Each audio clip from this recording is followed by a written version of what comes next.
Welcome to When We're Not Hustling, a podcast where sex workers talk about everything but. I'm your host, Jessie Sage. Put away the lingerie.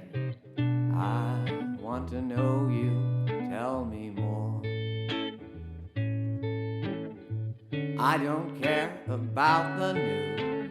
I want to hear about you and see the world from your point of view.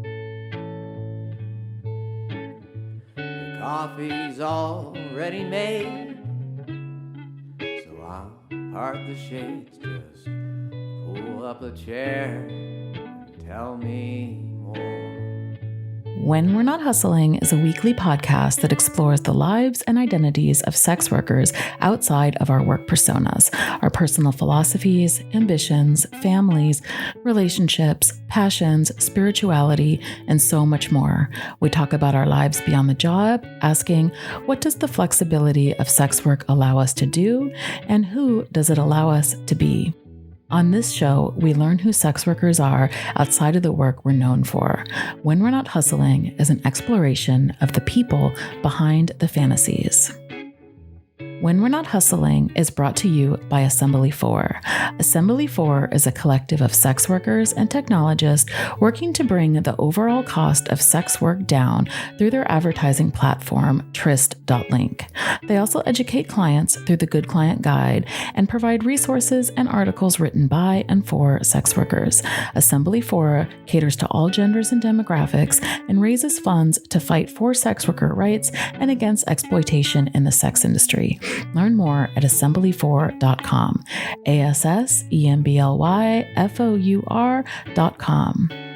Hello, welcome back to another episode of When We're Not Hustling. This is episode number 15, and we have Allie Awesome with us today.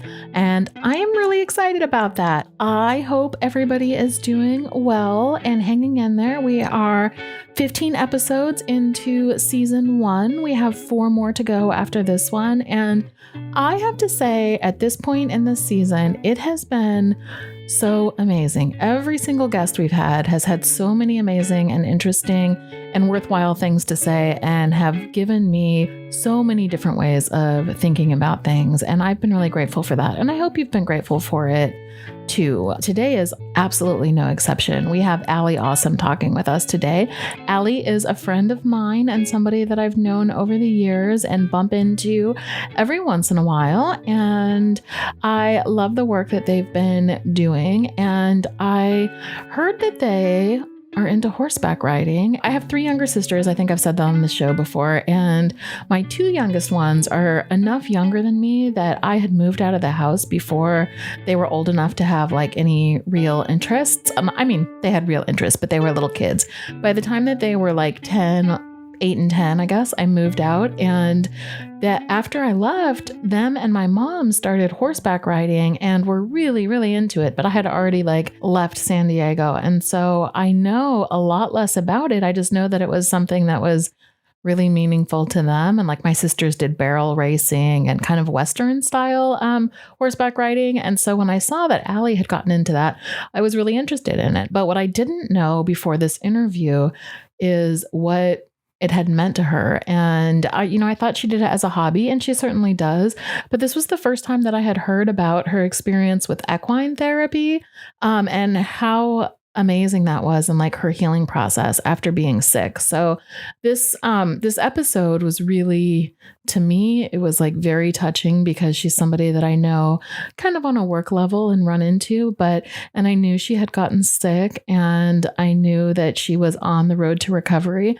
But it wasn't until I sat down with her in this episode that I found out like what that road looked like for her, both of her illness and of her recovery. And there were so many parts of this episode that made me like legitimately teary, because even though I haven't experienced an illness that was intense as hers, like we all of us are struggling in ways to heal ourselves from physical and emotional traumas, and so hearing her do all of the things that it took to get her back to a place of living the life that she's living now was really inspiring. So I hope you enjoyed this interview. Let me introduce her first. So Allie Awesome's been in the industry for over 10 years. She was a dancer, a phone sex operator, a cam model, and a content creator. She's a passionate advocate, and she has been a longtime member of SWAP and is regularly quoted by several mainstream publications like the New York Times, Rolling Stone, NBC News, Vice, etc., on issues pertaining to sex workers' rights and legal legislative matters affecting the industry. Allie also strongly believes in the community approach to promoting, encouraging, and nurturing content creators, dedicating a significant amount of her time to sharing her expertise with creators and helping to develop their content and brands. She's currently a recruiter for the popular peer-to-peer pro platform Blossom, is the founder and CEO of Hot Sauce PR, and a creator community ambassador for xbiz.net. She's also a Lyme warrior, having been diagnosed in early 2021. So let's move on to the interview. Hi, Allie. It's so great to have you on the show. Thank you so much. It's great to be here. I know. I'm excited to talk to you. So I have been we know each other from real life, but I've also been real life as in off of Twitter, but I've also been watching your journey, and looks like you've gotten really into horses in the last couple of years. Yes, I have. And you're going to have to stop me from talking about horses because I've become a real horse girl who can't stop. I think that's a thing. My sisters, when I was growing up, were into horses, but I'm so much older than them that I was out of the house by the time they got into them. So I don't know anything about it. It's a thing. So, the whole thing kind of started.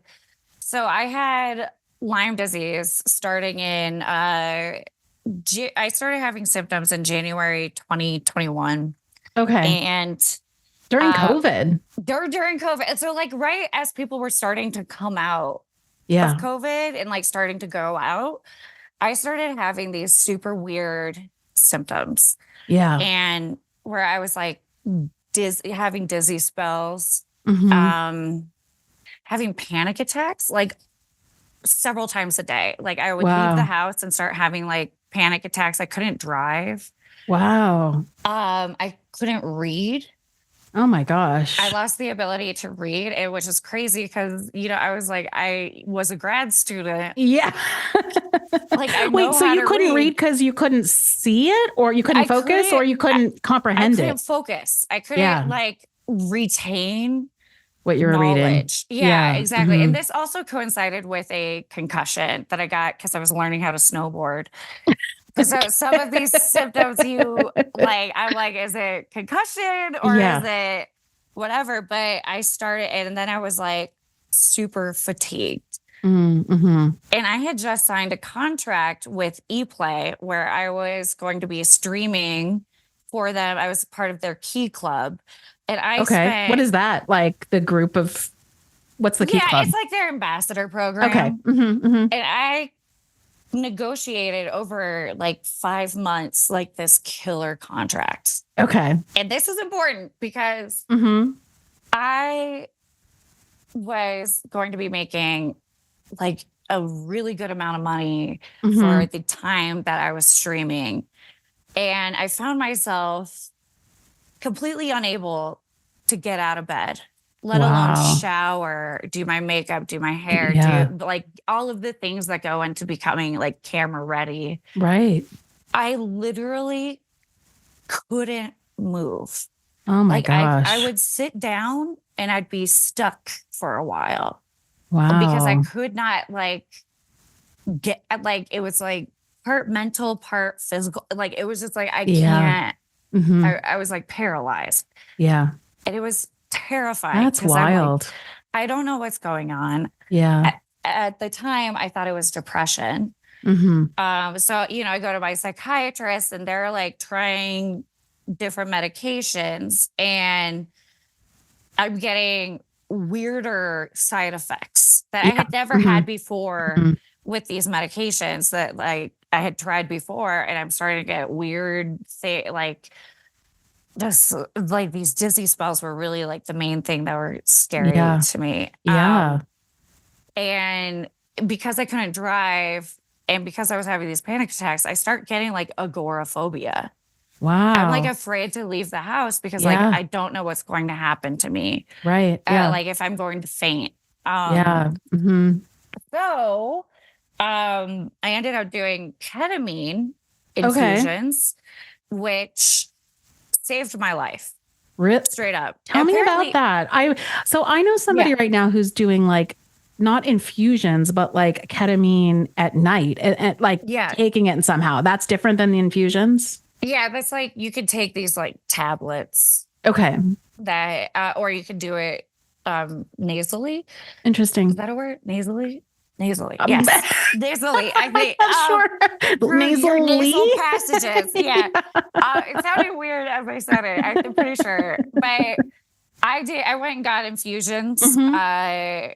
And it was like it really helped. Like because I also had depression. You know, but it was like nothing's working else is working for your like none of these meds are working. Yeah. You have treatment resistant depression. Like you have to do ketamine. And so, but it also wasn't the magic bullet. It didn't cure any of this. I was still having symptoms and my doctors. Like what did it do for you? It allowed me to pick up the phone. Yeah. Like, and I can't say how important that is because I was completely unable to just pick up the phone and start calling doctors' offices. Yeah. Like I was so overwhelmed by that. And like, again, I had basically agoraphobia. Right. I was like, I can't. And so I was just like wasting away. Yeah. Completely bedridden. Yeah. But so I ended up seeing doctors, and of course doctors are like, oh, it's all in your head. Yeah. Like the medical gaslighting are like, they're like, it's just depression. And I'm like, no, I know depression. This is completely different from depression. Yeah. And after seeing several doctors and then having to go the more like alternative route, I finally saw a Lyme literate doctor who tested me. This was 8 months after the beginning of my symptoms, and I was diagnosed with Lyme disease. From like a tick? Is that what they think? I have no idea how I got it. That's what's weird, because I would be as low risk as I had like just started hiking. Like I'm not, but I lived in San Francisco, and on their beaches, they have there's ticks with Lyme disease, and so it's possible I got it while I was in undergrad. Yeah, you know, I have no idea how I got it. There's theories that you can get it sexually transmitted to you. Really? Yeah. That's so interesting. I didn't know that. I don't know if that's the CDC says that's not possible, but I don't trust the CDC anymore. I don't trust them either. I mean, I'm not an anti-vaxxer. I get vaccinations and everything, but there's also not a ton of research that's been done into Lyme disease. So it's like there are a lot of people like me who have it, who test positive for it, and they've like never had like tick exposure, that they can think of. So who knows? But yeah, it just like attacks literally everything in your body. Yeah. And so like it was attacking my nerves. Like I have carpal tunnel now. Like I have all kinds of weird stuff going on. And so I started doing treatment. And I swear this will get to the horses. Oh, no. I want to hear the story too. Okay. So I actually have a client who got Lyme disease and was out, like totally changed everything about his life for a couple of years. Yeah. It was 3 years. I was pretty much bedridden. I couldn't work. So long. It was terrifying. And like, I would have moments where I could like do things, but not as well as I could before. But my main symptom was like fatigue, and brain fog was the other one. And I was just like, I literally. So it's similar to COVID in that regard, to what some people experience with like long COVID. Totally. Yeah. It's actually pretty similar. Except weirder, because you also have like these other weird, like nervous system type things going on. Like I have nerve damage in parts of my body, and but like, okay, I'll just say it. So I started having like pain with sex. Oh, okay. And I was like, what is going on? You know, and which is really it's really scary if you're a sex worker. Yes, exactly. Yeah. And my OBGYN did some tests, and turns out I have nerve damage like in my vagina. Like, oh my God. Which like caused pain. And I didn't know that was possible. Yes. She was like, I think this is from, like, the only explanation I can come up with is that this is from Lyme disease. Oh my gosh. Yeah. Yeah. So you still have pain like that? Not really. Okay. Anymore, or it's like manageable, but I still, you know, I can't go crazy like I used to. Yeah. Especially like after orgasm, when it's all like engorged and stuff. Yeah. Like I can't go for like 8 hours anymore. Not that I ever could, but I could like I'm like, okay, like at a certain we point. recently had Seska on to talk about aging, and it was funny because she said, because she had a full hysterectomy, and after that everything really changed, and she was like, I was such a hardy fucker before, and now I can't do Right, I was. I'm like, I wish I like really had embraced that. Like, I wish I would have known what was in store for me. Yeah. But now it's fine. It's mostly fine. Yeah. But you know, like I'm no longer like a size queen, because I'm a big fan of the little guys. It works a lot better. Yeah. You can send the sizes over to me. Right, exactly. You'd be like, I can't deal with this. Go to Jessie. I know. It's like, wait, I'm like, it is too big. Get it away. Like, beep, beep, beep. Gotta get it off here. So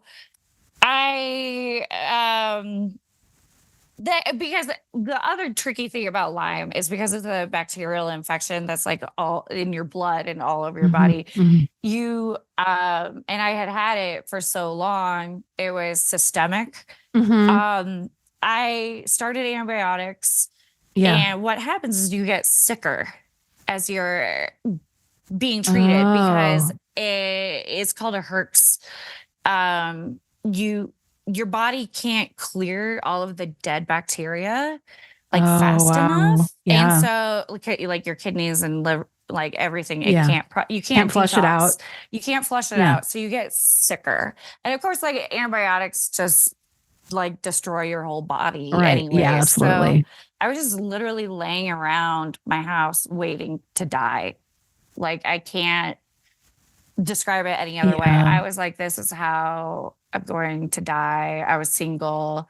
My family was not supportive at all, and like didn't come to like help or rally around me. Like I was just kind of like alone in my house. Oh my gosh. Yeah. Waiting to die. And I had like nothing to, and I couldn't read really. All I could do is like tweet. I had to say, as much as I hate social media and like the toxicity of it, I have to say, like, thank God for Allie Awesome.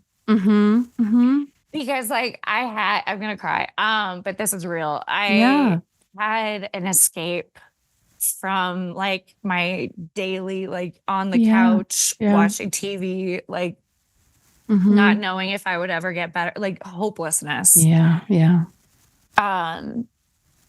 I describe it as like incomprehensible demoralization.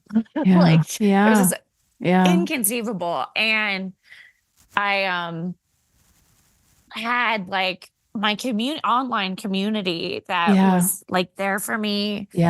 I started a little Discord for chronically ill sex workers. Oh, that's amazing. Yeah. Because I was like, and there's actually so many of us. Whether it's like chronic depression and anxiety or whatever, but a lot of us deal with chronic illness that make working a 9 to 5 job, like an office Right. job or whatever, impossible. Right. So thank God Yeah. for the existence of my alter ego. Yeah. Thank God for my like loyal fans who were not the platform, but like my actual fans who were loyal. Right.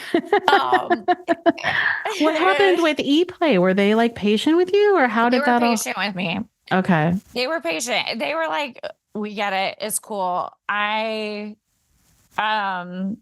I couldn't work. You couldn't work. Like they were just like, yeah, well, like we're not going to hold you to the contract because like we're not monsters. Right. Like I was like, I can't get on camera. I can't even like see clearly. Right. So yeah, so I went through treatment. I did a bunch of experimental treatments. Yeah. And I, on this time getting sicker and sicker. And eventually I found some medications that worked. And I very, very slowly, I also like treated the mold in my house because it turned out I had flooding and that was contributing to mold. And so I very slowly started improving to the point where I was able to come back to ePlay and I said, hey, I don't know if I'm ever going to be able to live stream like cam like I used to.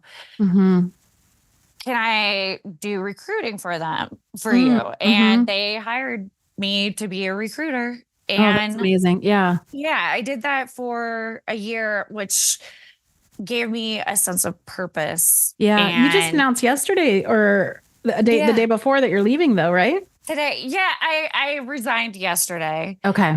I decided I want to go in a different direction and really prioritize my community and like the smaller creators. Yeah. Instead of like the people who have 20 million followers. Right. Or YouTube personalities. Like I want to stick with my community of people who have less than 1 million followers. Yeah. the shadow banned people. Yeah. Right. And right. That's my community and I want to serve them. Yeah. So that's my PR answer. That's a good answer.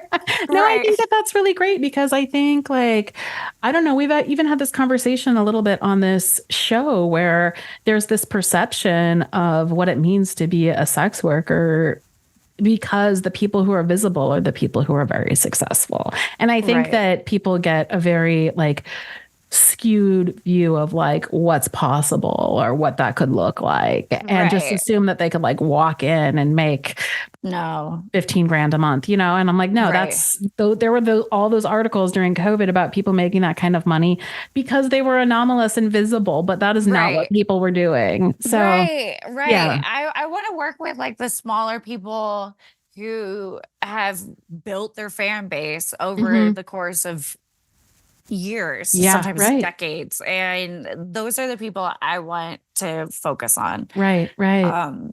And so I think that's really neat. Yeah. That's what I did. Yeah.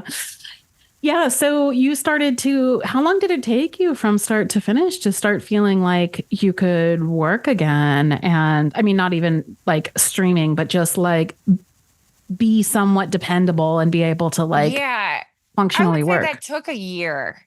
And I was like, what was cool about recruiting for ePlay is that I could do it from bed. So I do still have flare-ups. I mean, when the weather's bad, all my joints are all messed up and I'm like, I can't move. So I'm like, this is perfect. Most of my job is on Twitter and Instagram and talking to people. And I can do that from my laptop. Yeah, right. From my bed. That is great. But like going to XBiz Miami last year was a huge deal for me because it was my first event since the beginning of COVID. Right. And I was like, can I do that? Actually, no, I went to XBiz LA. You were so busy too because I kept seeing you. And I know. I was like, Well, I'm always like frazzled. But I did go to XBiz LA, but I spent most of the time in my hotel room because I was having symptoms and I was like having dizzy spells and I was like, I can't do it.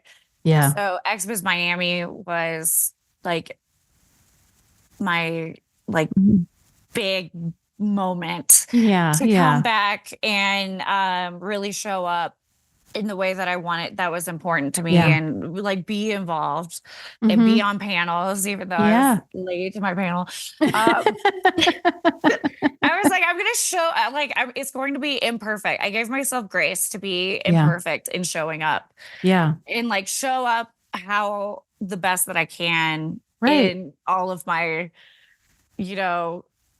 flaws and whatever. Right. So, and it was great. So, I would say it took a while for me to be confident enough to reach out to ePlay and ask to work with them.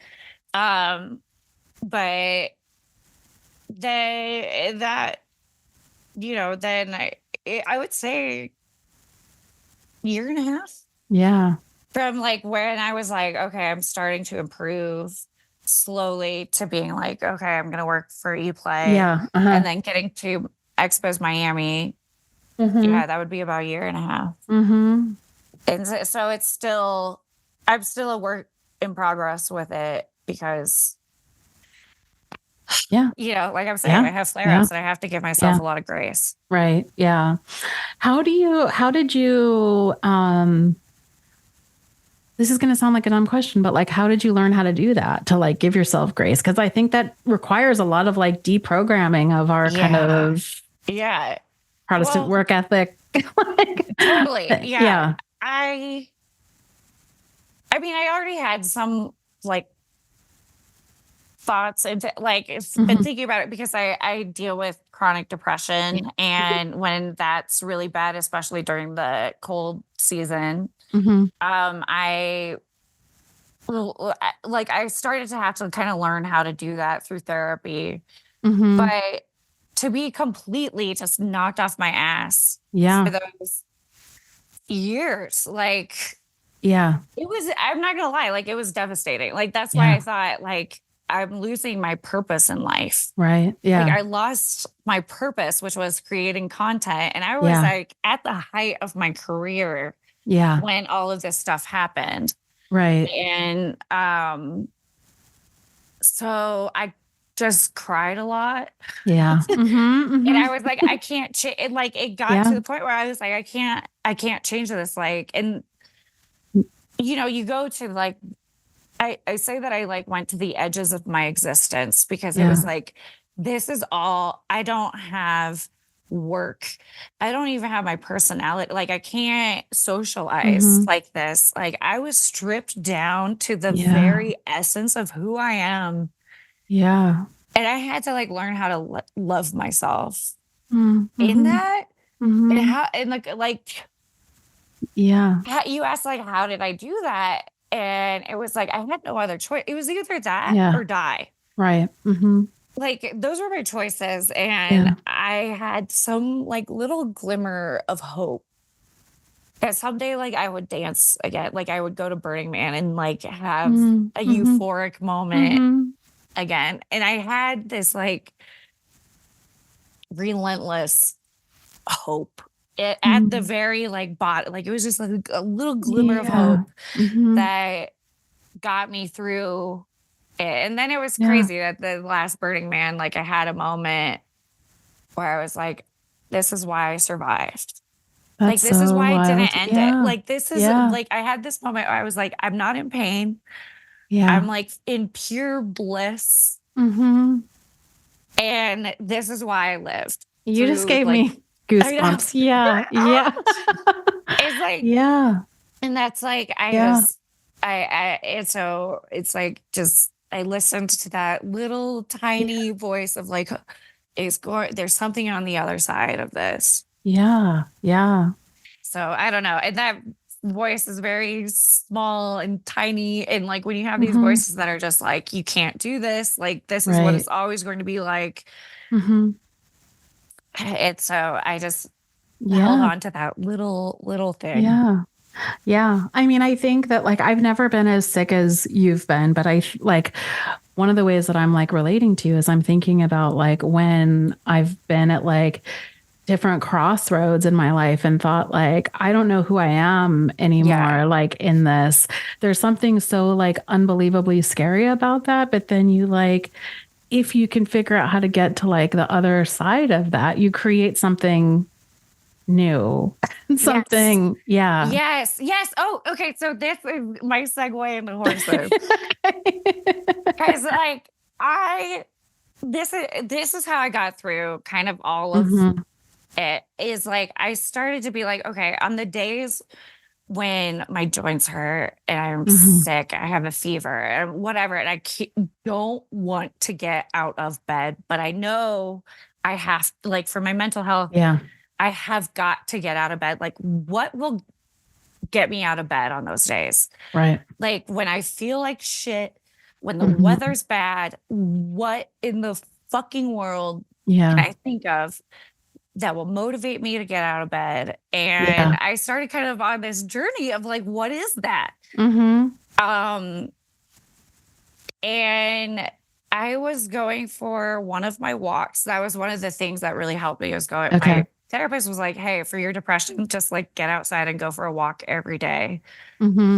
That's the baby steps. And one day I was going on a walk and I stumbled upon a equestrian park. Interesting. Where there were people who were jumping their horses and stuff. And I was like, wow, like that is so cool. And like, I should do that, because like the horse is really the one who's moving, you know, and you're just directing the horse. I thought it was like easy. I was like, oh, I could jump horses in no time. But I had gotten, I had a bad experience at horse camp as a kid where I had like this mean horse named Skipper who just like literally like broke both of my feet and would stomp on my feet.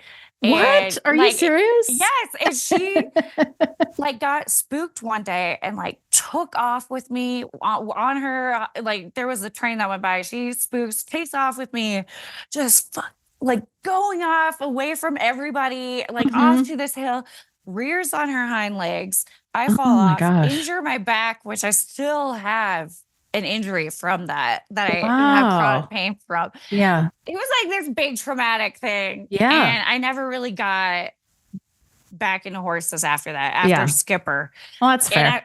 I was like, well, that'd probably be the end for me. I'd be like, my horse days are done. Yeah, exactly. Like I was like, this is horrible. So fucking Skipper.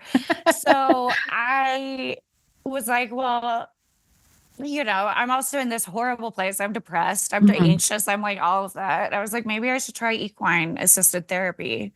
Oh, yeah. And I did. And it was life-changing. I'm going to cry again. I had a horse named Comet who, I'll just get to the story. He sadly passed away the day I came back from Burning Man this year. But he passed away. He colicked and passed away. But this horse, and this is why I'm like emotional about it. Like he was so great. Yeah. like I don't know what to say. Like he saw me, like he would like equine assisted therapy is so cool, because the idea is that because they're so big and they have gigantic hearts, they help you regulate your nervous system. Oh, that's so interesting. Right. So they can help you co-regulate. And this horse, he could sense when I wasn't breathing, like when I was holding my breath. And he would be like, do that. And I'd be like, oh shit, I'm not breathing. I'd be like, and he would like shake. Yeah. He would like he could process my trauma for me. Like I would go and I'd be like, I'm having this horrible thing, or like I'm overwhelmed. And you could literally see him processing it from my body. And he'd start like chewing and, or like, you know, do something that like is releasing tension. Yeah. And so you could literally see, and I would feel it in my body, like it would move my pain or whatever would move from my body to him, and he was able to process it. for me, That's and I'd feel wild. so much better. Yeah. So I was like, holy shit, like this actually works. Like I did, he like actually processed more for me Yeah. than like decades of talk therapy ever did for me. Yeah. Like it Wow. was magic. Thank you for listening to When We're Not Hustling. Please remember to subscribe, rate, and review us wherever you listen to your podcasts. Doing so will help other people find us. And if you're a sex worker who wants to come on the show and talk about your life outside of work, we would love to have you.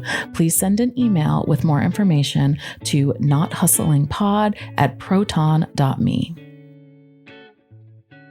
I have never heard someone talk about that before, and it's so interesting. I can't describe it other than magic. That like this, it like I would breathe with it. Like I would put my stomach, like I'd be crying about my family or mom, like childhood stuff, and like I could put my belly on his belly and like breathe with him. Yeah. And like he just took it all. Like I could just cry with him. And like he also was so funny. He would get frustrated when I would be like talking about my boy troubles. Which are like with a lot of our stuff. Yes. Because he's like, you're not being, he would like start kicking things.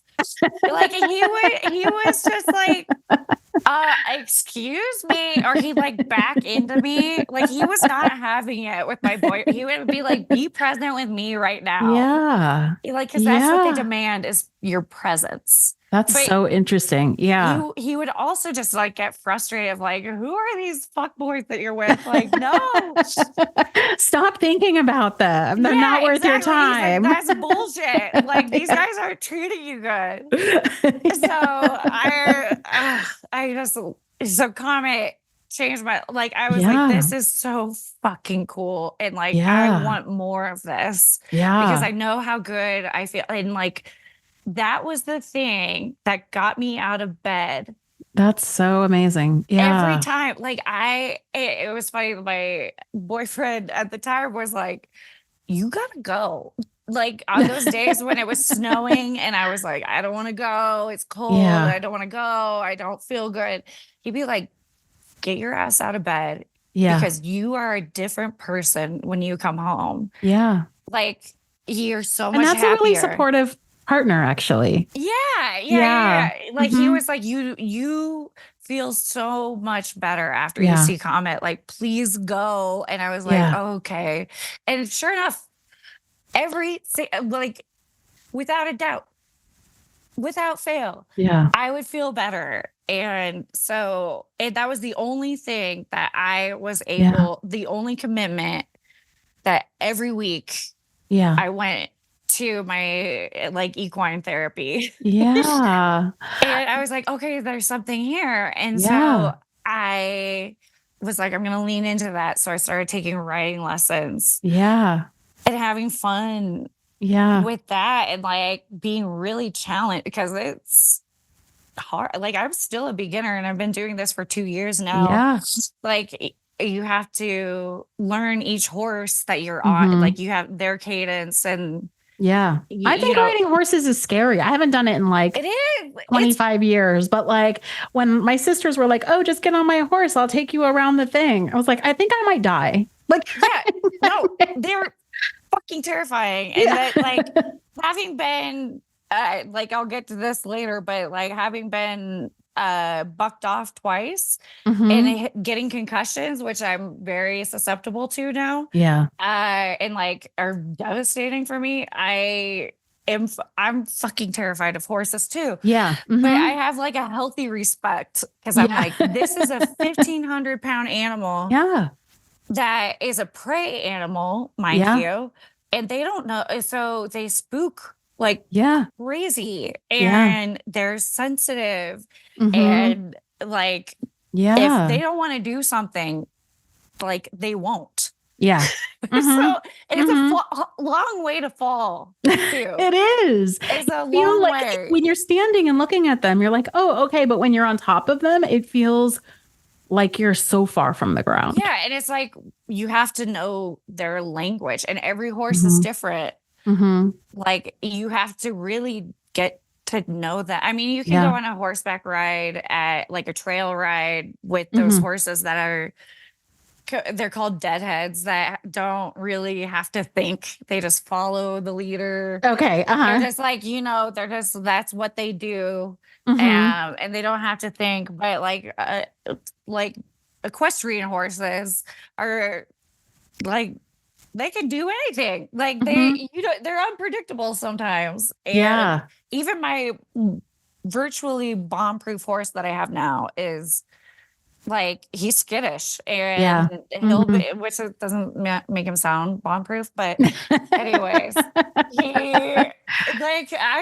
could throw me like accidentally. Right. And, so I was just going to the lessons, and then I started getting frustrated because every time, like, I'd have to learn the horse's buttons and everything, and like communicate. And I was like, I really want to like bond with a horse. Yeah. Right. Like, I was like really wanted to buy Comet, but they're like, this is a sanctuary. Like, we don't like sell the horses. And I was like, oh, okay.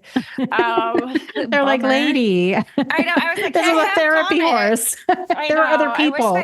If they would have, I mean, I don't know. I'm kind of like, you guys really should have like let me have him, because it may have ended differently. But anyway, I'm not bitter. But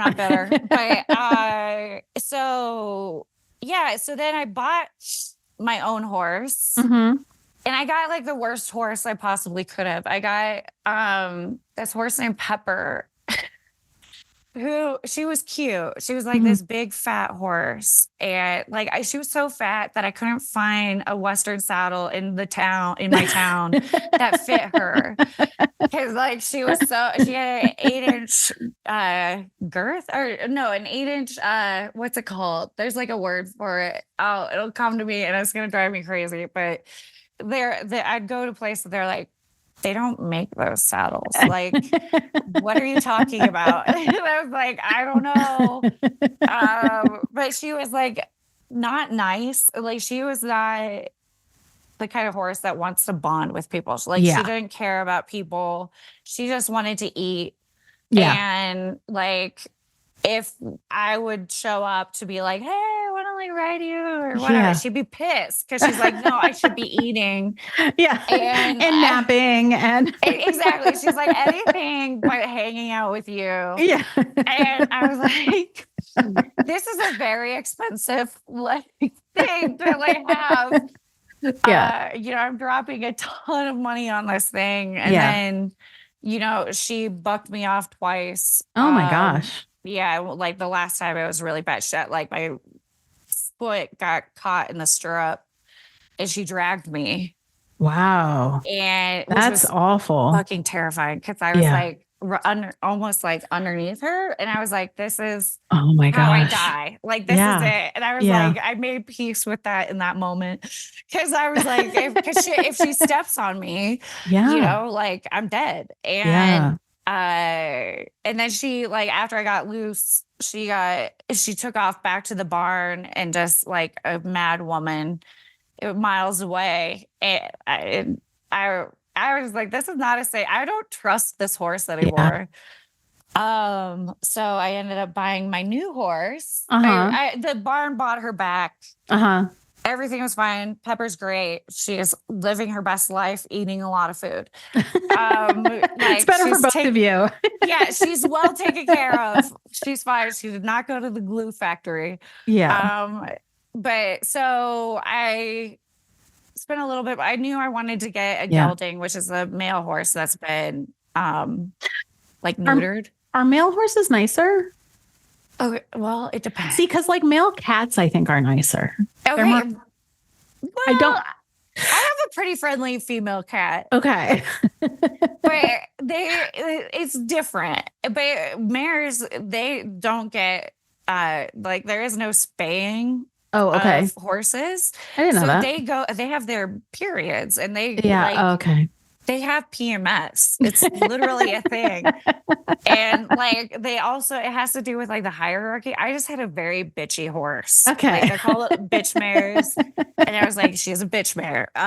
Yeah. But I wanted a gelding because stallions are crazy. You don't want a stallion because all they want to do is mount and like that they're like men. Like they just want to have sex. Like that's the only thing on their mind. You get a gelding and they're just like chill. Not always, but like generally, they're a lot more chill and like whatever. They're like a bro. Yeah. So I got one. His name is Gazpacho. Oh, that's fun. Yeah. And I was doing English writing previously, so I've been learning Western. Mm-hmm. That's what my sisters did. And they did like barrel racing and stuff like that. Yeah, that's what I want to, I think I want to do with him. I think it'd be fun to learn how to do that. Yeah. But he's like been in parades and stuff. So he's fun. Fancy. He's like well-trained and like he does like side passes. And, does he do like the dressage like stuff? Yes, he can. But he's also he's an Andalusian.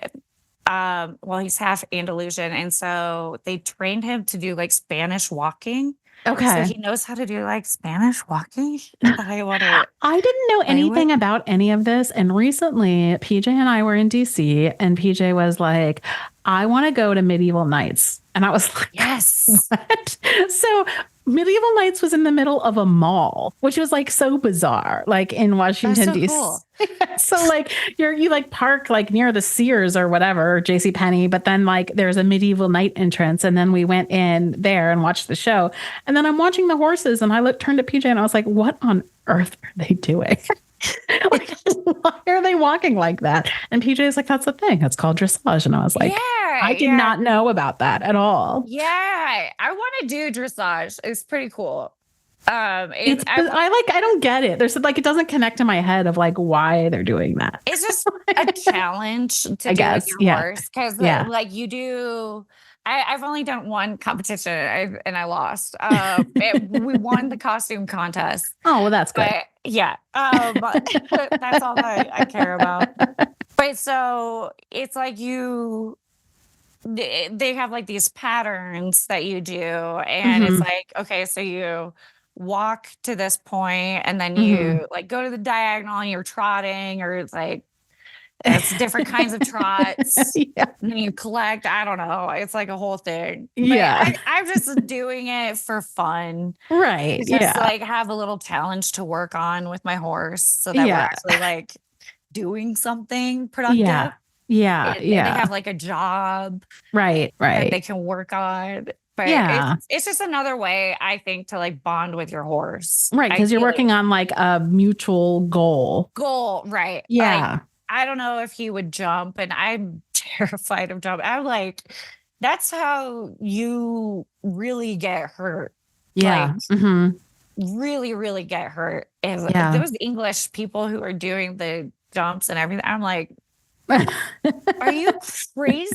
Like, are you insane right now? So my mom, because my mom and my sisters they did like the Western stuff, but they like, my sister had a horse step on her calf and like rip apart that whole like muscle. It was so. How did it step on her calf? Did she fall? I don't remember. It was so long ago.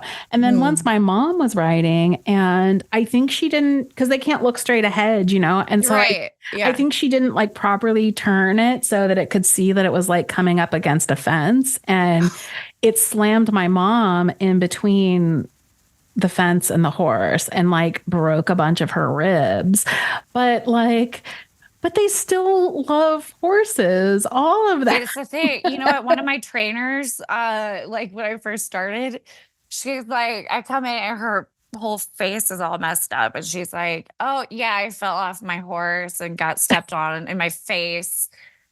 By the horse? Yes. She's like, my horse stepped on broke my nose. And so I mean, it obviously didn't like crush her, but she's like, oh, it's fine. Like, I have to go get a nose job next week. But oh yeah, because that's. and I'm like, what? And she's like out here, like, I was like, what? I mean, people are like, wow, you just got a concussion. How are you getting back on a horse? And I'm like, because I love it. And like, I know I shouldn't really be doing this. Like, this isn't part of the concussion protocol, but I was like, what else am I going to do? Yeah. Yeah. I get that. Yeah. It is like, there's some risks are worth taking. Exactly. And it's like the payoff. There's more payoff for me just going to the barn, and it's like, you're so because living with trauma inside your body is more risky. Oh, and that's another thing. So what's cool about horses is, like, they say, I don't know, is that the bilateral movement of like riding a horse is just therapeutic on its own, because you're getting that like side to side kind of motion, and that it like does something for your nervous system. Well, I used to be a long distance runner. I have not done that in a long time. And when I did marathons, I did a couple of full marathons and a bunch of half marathons. And I trained for like 5 years, like all the time. And when I did that, that was so therapeutic to me, the rhythm of like left, right, left, right, left, right. Yeah. And I remember thinking, like, when I was getting into it, like, I'm like such a student at heart. I was like, oh, I'm going to go running and I'm going to like hash out all of these thoughts and I'm going to have like things to write about. And I was like, I really went into it thinking like, oh, it'll make me think interesting thoughts. Yes. And then I realized when I really got into it that I wasn't thinking any thoughts at all, that what I was thinking was left, right, left, right, left, right. You know, this is rhythm. Or like, get to the signpost, get to this, you know? But there was something that was so therapeutic about that, about not having thoughts, about just like getting into the rhythm of something. Right. Yeah. So like now when I have problems, I just go to the barn and I forget whatever. It's like whatever that time is being at the barn, I like to tell Gazpacho about my problems. And he's like, like, he's like, no, thank you. But, but it's like, you're outside, you're, you know, connecting with something and you're doing something you love is beautiful. I have like the barn that I'm at right now has this beautiful mountain view, and it's just like, it's just so peaceful and beautiful, and I love it. Yeah. And that's my like, I do real therapy, but that in and of itself is therapeutic. And it's, again, like seeing that gets me out of bed, that I get excited about. Yeah. I love this story and like the arc of it too, because like you started in this place of like not knowing who you were and then going through this process of trying to figure out like how you were going to be in the world, like led you to a totally different life. Yeah. Yeah. It's, do you think, especially since you do like so much like online work, that like being like disconnecting from that and being like outside also like is really helpful to you? I have got to get off of my phone. Like my phone, I can judge my mental health by how much I'm on my phone. If I'm on my phone all day, and like my partner knows this, that if I'm on, like, I'm not doing well, and it's like, you have to get to the barn. I am so grateful for my phone. It has helped me. Like I was saying, it got me through Lyme disease, but now it's like, I have to go live. And get out of the house. Right. So I've been thinking about that a lot. I mean, I've been thinking about how it's so easy to get sucked into like work and like social media and all of the stuff that's going on with that. And that sometimes it's really easy to forget, like, there is a world outside of that. Right. Yeah. Well, let's just say, let's make up a fake real name for me.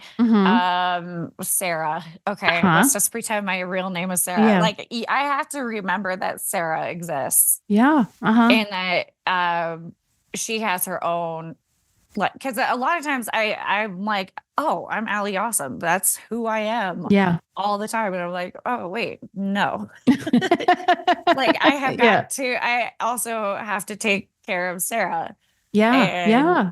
Right. Yeah. Like, there is a balance, and it's really hard to find, right, like, the in between there. Yeah. Yeah. I think that's a good message to anyone, though. Like, to, even if they work in fields that you don't have like personas for or anything, like, I think it's good to be able to figure out like how to nurture yourself too, and not just survive. For sure. Yeah. I also, I would say, I'm not going to say that Lyme disease like gave me any deep revelations or anything like it wasn't worth it. Yeah. See, the revelations that I've had were not worth what I went through. Right. Because people are always like, I bet you'll come out of this so much stronger, and like you'll know things, like such great self-knowledge. I'm like, fuck that. Yeah. I would prefer not to have it. Right. But I think like the lesson out of it, and this is sort of like the moral of the story, is to like lean into pleasure and like what excites you and what gets you like fired up. So with ePlay, with being a recruiter for ePlay, like I loved that job. Yeah. Like I was made for that job. I am made to be like a recruiter or marketer or somebody like, you know, because I just loved it. And it didn't feel like work to me. I was like this, and I'm passionate about it. At the time, I really believed in the platform and what we were doing. So it was just like, I can't believe I'm getting paid for this. Yeah. So it's just like that in and of itself was therapeutic, because I was like, I just and I can work. I had never really, other than my sex work, I had never like had a job with a boss that I loved so much. And I was like, oh, I would do this almost for, no, I would not. But but you know, like I was like, totally. It gave me like a sense of purpose, and it gave me structure for my day. And so like my whole moral of the story, and people ask me like, how did you do it? Or like, how do you deal with depression or burnout and da da da da? I'm like, first of all, rest. Give yourself permission to rest, because your body is wiser than you are. Than any of it. Like our body knows everything. And then once your body has had that time, like start to ask yourself, like, what can I do? And like, what do I really want to do? Like, what will get me like what is exciting? And before you start even thinking about work. Right. Because people, a lot of us, you know, you get a setback or whatever, like depression, flare up, whatever. And you like just collapse. Right. And then we beat, as you were saying, like we beat ourselves up for that. And then it just like gets even worse. And that's not really resting. And you like, but just leaning into joy. I love that. And like your inner child, or like what actually like will fill your cup. And then you can start thinking, after you get that momentum, then you can start getting back to work. But I really like to, for me, my compass is really around joy. And fun. And like, what do I actually want to do? No, that's amazing. Okay. We like to end every episode with 3 rapid questions. So the first one is, what are you reading? Ooh, I'm reading a book called Super Communicators, as well as a book called Horses Never Lie. Oh, neat. Okay. What's Super Communicators about? Just like I think interpersonal communication? Yeah, I think so. I haven't I just kind of picked it up, to be honest, but I want to sound like I'm reading a lot. Oh, no. I mean, I think that that's good. Yeah. What do I'm you? reading Horses Never Lie, which is about like horse training, but it's Okay. like a narrative. It's kind of cool. Oh, interesting. Cool. Yeah. And what are you listening to? Ooh, okay. So right now, I'm listening to a lot of podcasts, such as Knowledge Fight. What's that? Oh my God, it's so cool. That name is a riff off of InfoWars. Oh, Yeah, so they dissect Alex Jones's show. What show is that? Alex Jones, like the Sandy Hook guy. Oh, like yeah. Right Okay, wing, yeah. like the new Rush Limbaugh. Mm-hmm. They dissect it and they talk about like the problematic things that this guy is like telling his audiences and stuff. And so I don't know. I like the guys a lot. They're also very pro sex worker rights. Oh, and that's stuff. cool. And so I love them. Yeah. I'm also listening to The New Abnormal, which is a Daily Beast news podcast. Okay. Yeah. Pod Save America. I've heard of that one. Yeah. And Behind the Bastards. Okay. I've heard of that too. Is that good? Yeah. Oh, I love it so much. And If Books Could Kill in Maintenance Phase. Yes. Yeah. Nice. Yeah. Okay. I listen to a lot of podcasts. I like the sound of like talking in my ears. Yeah.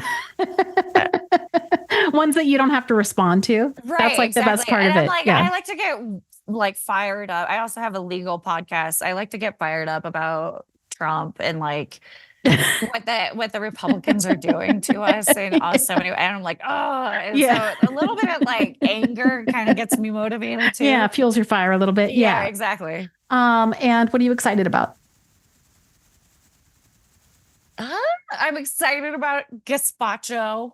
I just got him, so he's new to me, and so I'm like just so excited about Gazpacho, and just hanging out with him. He's super cute, and I'm also excited about like this new chapter after the post e-play chapter because it's very fresh, and I'm excited. I don't know. I'm applying for some new positions, and also I'm lucky enough to have a little bit of a cushion. So I think I'm going to be able to focus on creating content again, which is I'm really excited about. That was like my barometer. Oh my God, so much. Yeah. So much. I love it. I love it. I love it so much. And I mean, it's hard, but I like the challenge and I like the creative aspects of it. So I can't wait to be getting back into content creation. Nice. Yeah. Where can people find you? Yes. Okay. So I am on Twitter and Instagram at Allie Awesome 415. Awesome. You got your Twitter back. I did. Yeah. I got mine back too. Yes. Remember we lost them at the same time? I know we did. Yeah. That was super weird. It was. Yeah. Well, mine got hacked. And then this was like the weirdest thing. So it got hacked. And then I finally, when I got it back, everything had been translated to Arabic. Like my weird. Like they changed the language on it. And so I needed to change it back to English, but I couldn't do that because I couldn't read like the settings, like, cause nothing was, so I was like, I don't know what to do. So then I started I just looked up how do you change your language settings? And so, but then it was very confusing because Arabic reads from the opposite direction. Oh my God, that is so I'm trying to count down in the how many things down in this menu is it? But then I'm like, wait, the menus are backwards. Everything is backwards. It was very hard. I can't imagine. That's insane. Oh my God. But I do have it back. So that's good. Yay! We did it. Yeah. It was so good to talk to you. And your story is so, thank you so much for sharing your story. Thank you. Yeah. I appreciate it. This was super fun. Thank you for joining us for another episode of When We're Not Hustling. I'm your host, Jessie Sage. You can find me on Twitter at sapiotextual or visit my website at jessiesage.com. The show was produced by Emily Foster. The music is by Benjamin J. Benamati. Our intern is Anna Fisher. You can follow us on socials on Instagram and Twitter at Not Hustling Pod. Signing off. Have a great week.